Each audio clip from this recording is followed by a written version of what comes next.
Zach Storm Chaser back here. This is part 3 of the super outbreak of the Mega Wedge tornadoes. And this is currently a high risk. And there's also another Mega Wedge on the ground. I hope it's not going for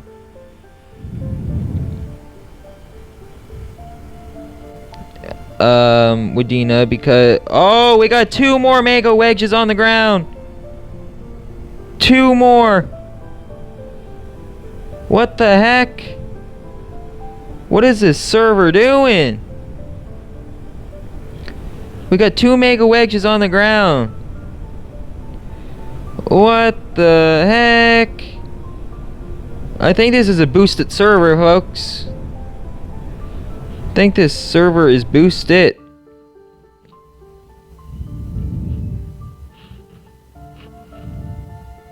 Yeah, I think this server, I think this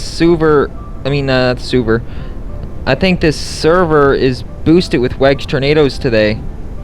I never seen so many Wedge tornadoes on the ground. There's one that just went through Wadena, and there's another one over here. Oh my gosh! Massive debris signatures on these tornadoes.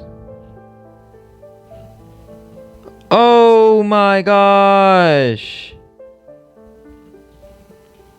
Large tornadoes. That tornado that I see right over here on the right potentially hit Hazelton, or the one that's further up there potentially might have hit Wubbin. But this is a crazy videos today, folks. Mega Wedges on the ground. You imagine. And that tornado is still strong. Oh my gosh. We definitely had a Mega Wedge outbreak for sure. So, this is gonna be the end of the video. Don't forget to like and subscribe. Peace. Zach Storm Chaser out. Have a great night.